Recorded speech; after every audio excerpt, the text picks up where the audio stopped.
kembali lagi di Midnight Live. Mania, mana suaranya? Langsung saja kita hadirkan bintang tamu kita pada malam ini, Soleh Solihun.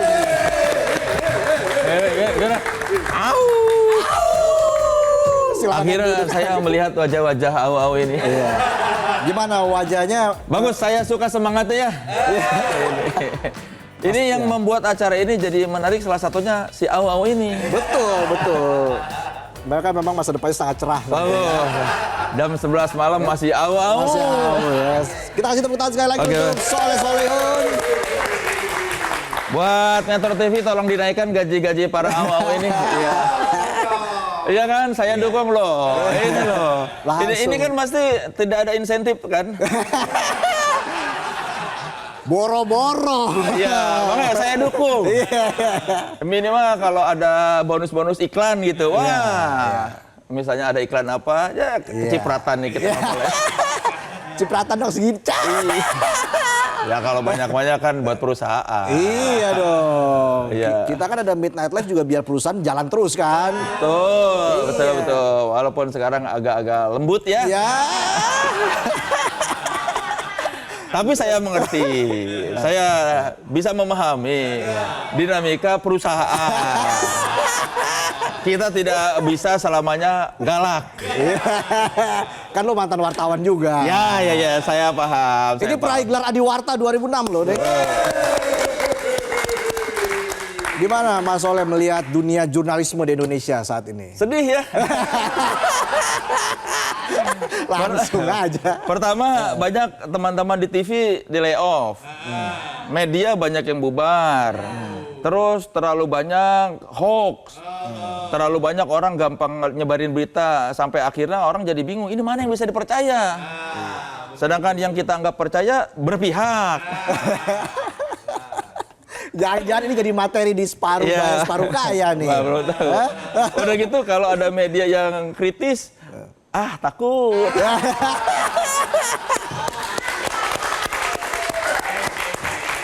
Jadi sedih dong sebagai wartawan. Walaupun dulu saya wartawan musik, tapi kan saya memahami punya banyak teman-teman di media yang surat kabar atau yang kritis-kritis. Takut ya. Tapi masih nulis kan? Nulis caption Instagram.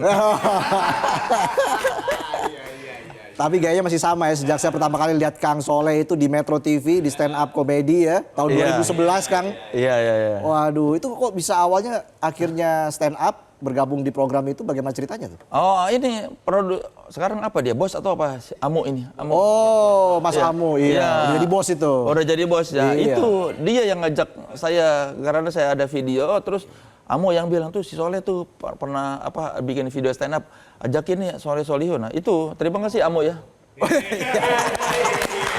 Jadi karir saya di dunia hiburan ini salah satunya karena jasa Metro TV. Jadi saya akan selalu ingat bahwa Soleh Solihun masuk ke dunia hiburan ini ya karena Metro TV.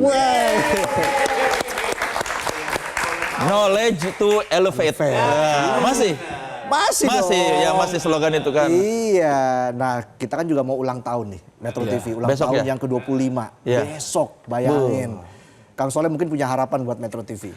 Harapan saya buat Metro TV supaya iklannya masih banyak aja ya. Udah itu aja. Itu aja harapan saya mah udah. Kalau soal kredibilitas jurnalistiknya kan sudah tidak diragukan lagi kan puluhan tahun. Nah, yang ngeri itu kredibilitas jurnalistik itu tidak akan berjalan tanpa dukungan pengiklan. Jadi harapan saya mah cuma satu, semoga para pengiklan masih percaya sama Metro TV. Udah. Iya, amin. Yang real aja lah. Kalau soal kompetensi mah saya yakin kompeten.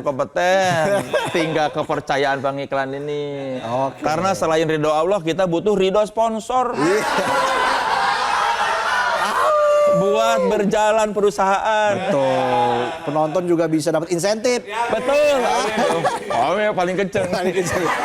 Yang suaranya paling kenceng, paling pas-pasan nih duitnya. Kang, ini bosnya Midnight Live ini. Oh, yang mana yang ini? Iya, yang pakai jaket. Oh, ini eksekutif produser. Iya, yang bikin Midnight Live dia nih. Oh, gitu. Iya. Makanya paling kenceng deh ketawanya. Tapi kok kayaknya paling susah hidupnya. Susah karena mendapat tekanan ya. Iya. Gimana dapat tekanan? Tekanan loh tiap hari, stripping lah sekarang. Iya. Tekanan banget kalau setiap hari harus menyajikan berita-berita yang Oh, saya sih nggak kebayang ya. Jadi tim ini penulis terus presenter, stripping tiap hari harus mengomentari current issue dan gimana caranya current issue itu dibuat jadi menarik terus orang menantikan orang mana nih aunya, mana lucunya. Itu hidup Anda penuh tekanan.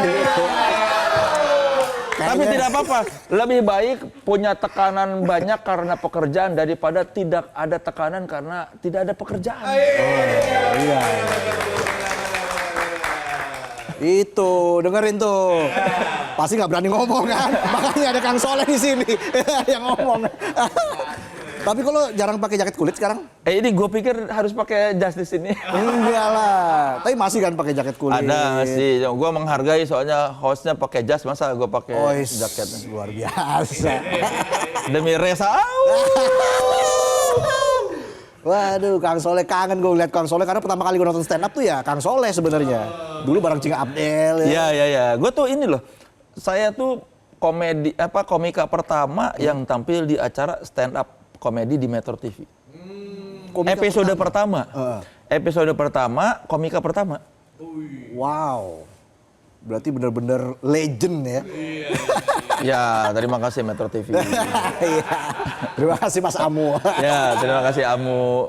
Oke, nah ini juga yang ditunggu-tunggu oleh para fansnya Soleh Solihun. Ada sebutannya nggak sih untuk fansnya Kang Soleh? Nggak ada. Oh, nggak ada? Belum ada. Oke, nggak mau dibikin? Nggak usah lah, nanti kalau dibikin harus di-maintain lagi. Nambah-nambah urusan. Lo malas ribet ya orangnya? Iya, nggak usah nambah-nambah urusan lah, udahlah. Urusan kalian aja udah banyak kan. Mau nggak ditambah-tambah? Nggak kan, udah cukup lah. Jadi 13 Desember 2025, Kang Soleh akan membuat special show. Separuh Baya, Separuh Kaya. Betul. Kenapa mengambil judul itu? Karena pada saat saya sekarang saya udah 46, terus terlalu banyak yang dirasa ya ketika udah umur makin tua tuh ya. Oh, lo 46? 46. Gue kira 45. Wah, lebih muda ya? Iya. Gak apa-apa setahun kali itu lebih muda kan. Iya. Ya awalnya kenapa judulnya Separuh Baya Separuh Kaya karena pada saat awal tahun itu saya mengalami kayak awal tahun kan suka sepi job, off air sepi.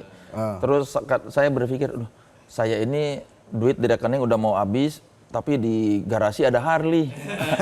Dulu waktu kecil saya berpikir orang-orang yang punya motor Harley Davidson, Harley Davidson itu orang-orang kaya. Saya berpikir, saya bokeh, tapi di garasi ada Harley. Saya harusnya kaya, tapi kok saya bokeh?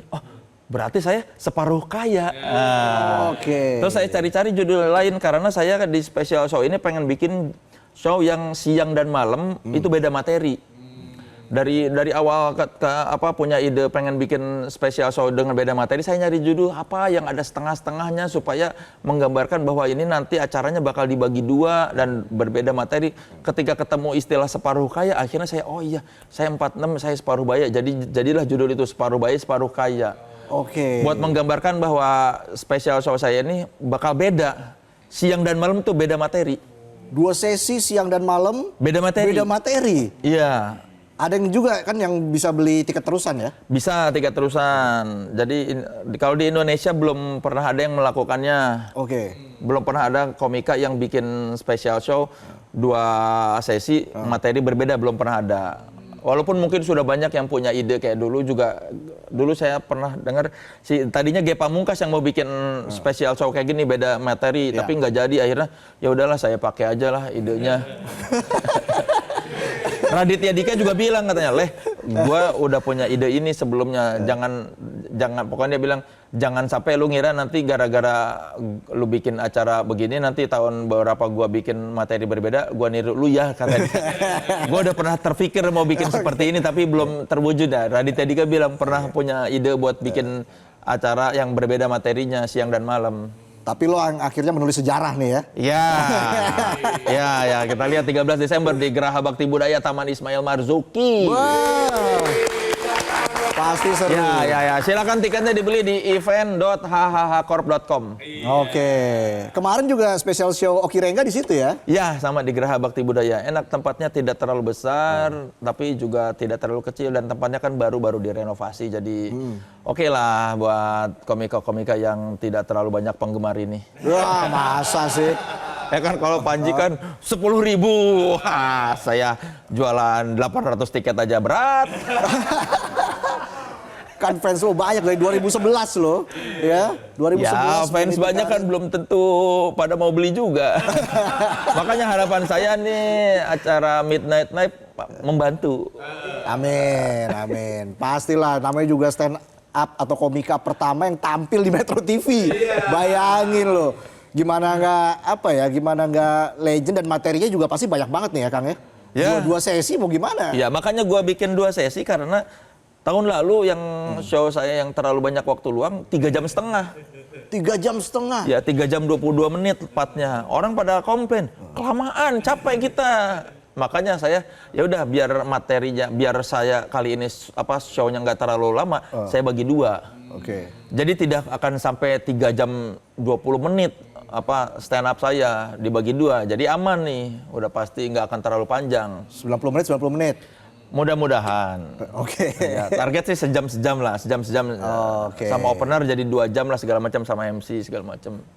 Lo 3 jam itu di show ketiga artinya ya, special show ketiga ya? Iya, yang tahun lalu. Tahun lalu 3 jam itu gimana lo cara menghafalkan atau merunut cerita, atau memang udah di luar kepala? Karena gua tuh bukan tipe komika yang menulis, kan gua mah cuma menulis poin-poin yang ada di pointer, gua bayangkan di kepala, tinggal ngomongin.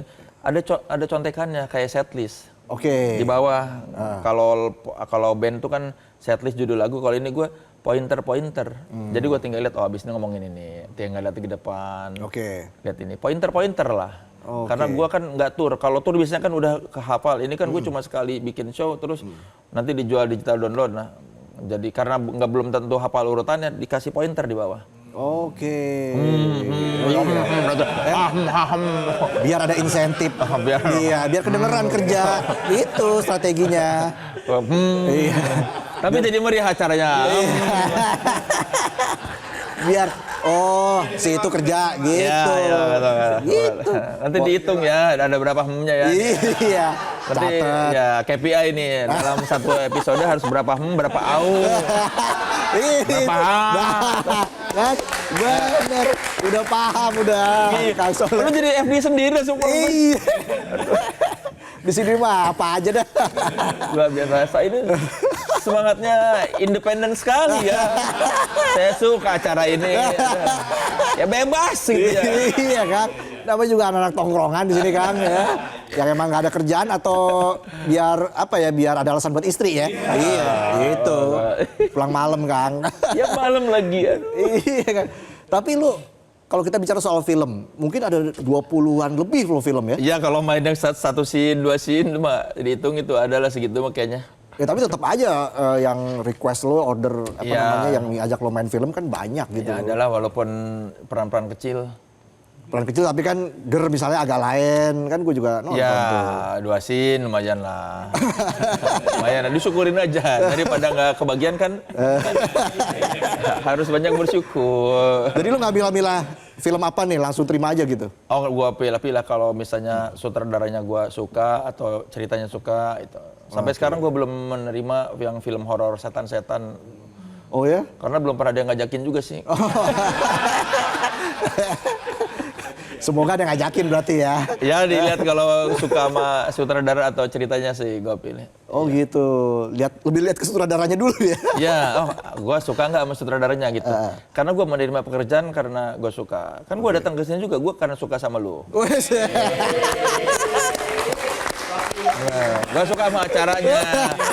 Kalau nggak suka ngapain 10:30 datang? Aduh, mending tidur. Tapi saya suka acara ini. Gua kalau nerima kerjaan dilihat dulu itu, apakah gua nyaman dengan yang akan gua kerjakan atau tidak itu. Yang penting nyaman dulu. Lu kalau malam biasanya paling malam tidur jam berapa? Ya kalau ada kerjaan kayak ini kan jam 12, tapi rata-rata kalau di rumah mah jam 9 udah nguap. Jam 9 udah nguap? Iya. Oke. Oke, lu ini juga ya, lu ngatur juga ya, apa waktu tidur harus Jam tepat 11 waktu. itu kan ini limpa kita sudah harus bekerja apa mengobati racun-racun itu. Apa Iya. limpa atau apa namanya? Iya. Iya kan? Untuk apa namanya? Ya. Ginjal atau apalah. Iya. Katanya sih gitu. Jam 11 Menguras tuh racun. harusnya udah tidur Oke. lelap katanya. 11 sampai jam 1 tuh biasanya tuh. Iya kan? Proses kerjanya. Iya. Mengurangi makanya. racun itu. Ya gue mah ya emang kalau nggak ada kerjaan ngantuk jam 9 udah kerayap-kerayap. Tapi lo olahraga nggak? Enggak. Kenapa? Enggak ya. Kenapa lo ini tidak ada keinginan untuk berolahraga? Tidak tertarik. Tidak tertarik ya? Iya. Padel gitu nggak padel? Enggak, harus beli raket, beli sepatu. Aduh. Ya iyalah masa main padel pakai Ya nggak pakai walaupun bisa raket, minjem ya? sih. Iya. Enggak, gue nggak tertarik. Gue paling kalau olahraga kalau lagi ada moodnya jalan kaki doang. Jalan kaki beneran 30 menit jalan kaki. Udah itu sampai sekarang ya gue orangnya tidak terlalu suka olahraga. Gue seneng ada di sekitar orang-orang yang sedang berolahraga. Teman gue olahraga, gue seneng nongkrong. Kayak dari zaman kuliah teman gue pada main bola, gue seneng ngeliatin teman gue main bola. Oh nonton. Nonton, seneng nongkrongnya. Seneng nongkrongnya. Makanya gue seneng kesini kan kayak nongkrong. Iya. Temen gue padel, gue datang. Anak-anak padel datang, tapi gue nggak main padel. Gue ngeliat aja mereka padel. Gue sudah cukup merasa sehat melihat teman-teman sehat. Karena kan sehat itu ada di dalam pikiran, ya kan? Iya. Gimana caranya gue bahagia aja. Benar. Karena Hati orang yang yang gembira kesepian, adalah obat katanya. hati yang gembira adalah obat. Iya. Karena orang yang kesepian juga bisa jadi penyakit ya. Iya. Buat penyakit pikiran gitu ya. Iya, yang penting bahagia aja dulu. Iya. Yang penting bahagia, walaupun sakit pinggang bahagia. Asam urat bahagia aja. Jadi definisi kaya deh buat seorang Soleh Solihun itu apa? Kaya tuh ketika kita bisa mendapatkan apa yang kita butuhkan. Menurut gua ya, Oke. apa kita pengen kita harus bayar cicilan, kita bisa. Pengen bayar ada sakit bayar rumah sakit, kita bisa. Anak mau sekolah bisa. Pengen pergi jalan-jalan, bisa. Pengen nonton konser, bisa, ada duitnya. Kaya menurut gua. Kan relatif kaya tuh. Ada yang menganggap Raffi Ahmad kaya sudah pasti, tapi menurut gua versi wartawan ini gua udah kaya. Jadi pada akhirnya menurut gua kaya tuh ketika kita sudah merasa cukup. Lu udah merasakan itu? Alhamdulillah, karena gua ya pengen nonton konser cukup duitnya. Pengen jalan-jalan cukup duitnya. Motoran? Cukup. Ya ketika kita bisa mendapatkan apa yang kita butuhkan atau kita inginkan, menurut gue itu kaya ya. Oke, jadi lu udah merasa cukup nih ya? Alhamdulillah. Iya. Iya dengan segala pencapaian lo ya kan? Ya alhamdulillah lah, maksudnya dibandingkan ya kan banyak orang yang gue selalu merasa kalau hidup selalu melihat ke atas nggak akan pernah merasa cukup. Kita harus ngeliat ke bawah. Ketika misalnya mungkin kalau dibandingin teman-teman gue yang lain secara materi gue tidak belum sekaya mereka lah ya. Dibanding teman-teman entertainer lain pasti secara karir juga pasti jauh mereka jauh di atas gua, tapi kan gua merasa posisi gua ini dibandingin orang-orang lain mungkin dibandingin orang kebanyakan sudah lebih dari cukup. Makanya menurut gua kalau kita ingin merasa cukup kita harus ngeliatnya bersyukur apa yang kita miliki dan ngeliat ke bawah. Orang nggak bisa mendapatkan yang lu punya, jadi lu harusnya merasa bersyukur dan cukup. Kalau ngelihat mulu ke atas nggak akan kelar-kelar. Iya. Pegel juga leher kan? Iya. Kalau ngeliat ke atas. Iya. Dan udah pasti nggak akan bisa gua sekaya Andrea Taulani misalnya. Oke. Tak sadar diri lah udah. Gua tidak selucu dia, jadi kayaknya dan gua merasa karena orang yang kalau harus kaya banget itu hidupnya harus pernah susah banget. Orang kalau mau sukses banget itu antara dia harus mengawalinya dengan jadi anak orang kaya atau dia pernah hidup susah banget. Nah, gue tuh nggak pernah hidup susah banget. Orang tua gue biasa aja, karyawan BUMN yang tidak kaya tapi juga tidak miskin. Jadi di tengah-tengah aja cukup. Nah, gue yakin karena gue dari dulu selalu di tengah-tengah, gue mah tidak akan kaya banget, tidak akan susah banget. Jadi bakal cukup-cukup aja karena gue tidak pernah merasakan hidup di bawah banget gitu. Kan rata-rata gitu, kita kan lihat kalau orang-orang sukses yang misalnya sukses banget pasti dia pernah dulu dia merintis dari nol, dari tidak punya sampai sekarang dia jadi orang kaya sekali. Nah, gue mah nggak pernah terpuruk.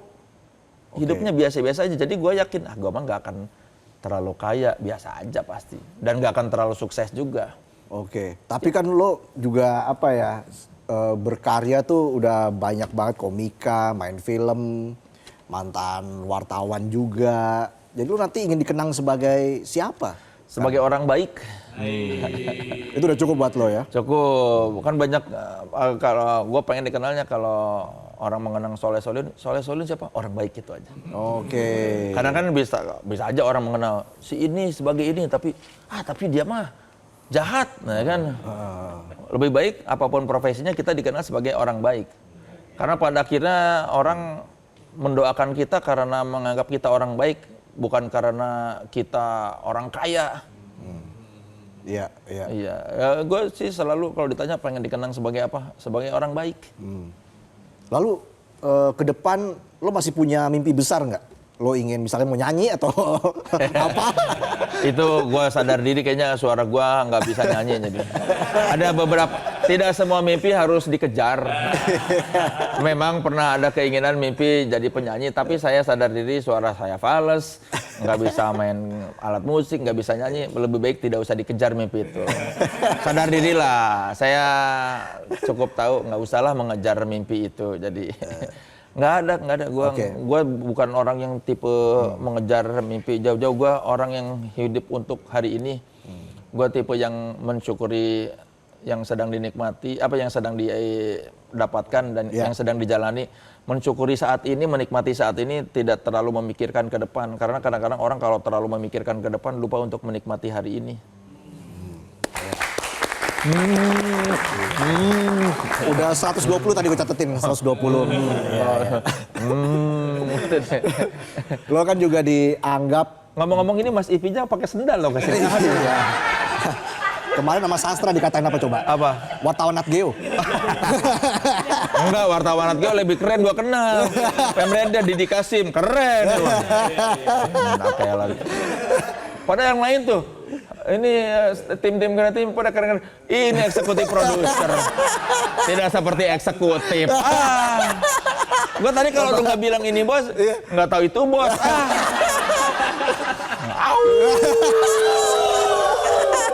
Bukan eksekutif ke ekonomi ya. Iya.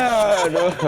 Nah Kang, kan lo juga bisa dibilang banyak orang respect sama lo tuh karena lo tuh jago dalam mewawancarai tokoh-tokoh tertentu. Orang-orang tuh respect banget sama lo Kang. Iya. Kedepan mungkin ada nggak satu tokoh yang sampai sekarang belum sempet lo wawancara dan pengen banget lo wawancara? Kalau di Indonesia sih ini ya belum ya, udah semua ya kan kalau konteksnya musisi ya, karena kan gua wartawan musik basicnya. Dari mulai Iwan Fals yang gua idolakan sampai Seleng itu udah diwawancara. Sebetulnya kalau dari sisi musisi lokal nggak ada yang pengen gua wawancarain. Sebetulnya gua pengen wawancara musisi luar, idola gua tuh Rolling Stone. Pengen banget, tapi gue juga mengurungkan niat karena bahasa Inggris gue tidak terlalu bagus. Dan kalau ngomong bahasa Inggris capek, jadi lebih baik ya udahlah, kan tidak semua mimpi harus dikejar. Iya. Bayangin Kang Soleh wawancara Mick Jagger pakai HP doang tuh. Iya. Wah, udah mah grogi ngomong mikirin bahasa Inggris, aduh capek, capek nama-nama urusan dah. Ingat saudara-saudara, tidak semua mimpi harus dikejar. Separuh bayar separuh kaya 13 Desember 2025. Jangan lupa beli tiketnya. Kang Soleh. Ya, di event.hhhcorp.com. Terima kasih Kang Soleh sudah hadir di Midnight Live. Terima kasih tepuk tangan sekali lagi untuk Kang Soleh. Dan kita jeda dulu, kami akan kembali saat lagi. Tetaplah di Midnight Live.